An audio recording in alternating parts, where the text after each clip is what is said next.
വരക്കൽ മുല്ലക്കോയ തങ്ങൾ മുതൽ ഷംസുൽ ഉലമ വരെ എന്നൊരു പുസ്തകം. ആ പുസ്തകം എഴുതിയത് പ്രൊഫസർ കൊടുവള്ളി അബ്ദുൽ ഖാദിർ സാഹിബാണ്. ആ പുസ്തകത്തിന്റെ 343 പേജ് അവസാനിക്കുമ്പോൾ അദ്ദേഹം പറയുന്നുണ്ട്, സമസ്ത ഇലാഹിയായ പ്രസ്ഥാനമാണ്, ഭക്തിയിൽ അസ്ഥിവാരമിട്ട പ്രസ്ഥാനമാണ്. സമസ്തക്ക് ഒരുപാട് പ്രശ്നങ്ങൾ ഉണ്ടാവാറുണ്ട്. സമസ്ത പലരെയും ഒഴിവാക്കാറുണ്ട്. പലരും സമസ്തയിൽ ഒഴിവായി പോവാറുണ്ട്. അത് സ്വാഭാവികമാണ് എന്ന് പറഞ്ഞ് ആ പുസ്തകം അവസാനിക്കുകയാണ് അദ്ദേഹം. ആ പുസ്തകം അവസാനിപ്പിച്ച ആ പ്രൊഫസർ കൊടുവള്ളി അബ്ദുൽ ഖാദിർ ഇന്ന് സമസ്തയിൽ ഇല്ല. അദ്ദേഹം സ്വമേധയാ സമസ്തയിൽ നിന്ന് പുറത്തുപോയി. ഗൗരവമുള്ള വിഷയമാണ്. സമസ്ത 1926 ഉണ്ടാക്കിയെന്ന് പറയുമ്പോഴും സമസ്ത 1925 അഡ്ഹോക് കമ്മിറ്റി നിലവിൽ വന്നിട്ടുണ്ട്.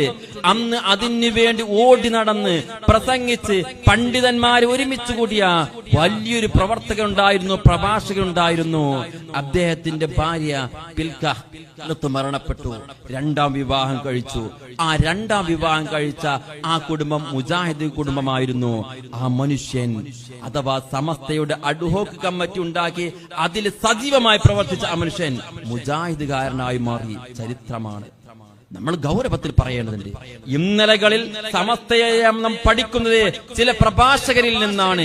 അവർക്ക് സമസ്തയോട് കൂടെ നിൽക്കാൻ കഴിയുന്നില്ല എങ്കിൽ അവരെ കുറ്റപ്പെടുത്തുന്ന അപ്പുറത്തേക്ക് നമ്മൾ ഭയപ്പെടുകയാണ് വേണ്ടത്. ഇന്ന് നമ്മൾ സമസ്തയുടെ പ്രവർത്തകരായി നിൽക്കുന്നു. നാളെ എന്റെ റബ്ബിദിനെ എനിക്ക് അവസരം നൽകുമോ എന്നാണ്.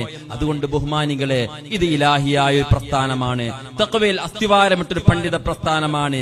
ഈ പ്രസ്ഥാനത്തെ അകവും പുറവും ഒരുപോലെ കൊണ്ട് നടന്നുകൊണ്ട് പ്രവർത്തിക്കുവാനും അതിനു വേണ്ടി പ്രാർത്ഥിക്കുവാനും സമയം കണ്ടെത്തണം.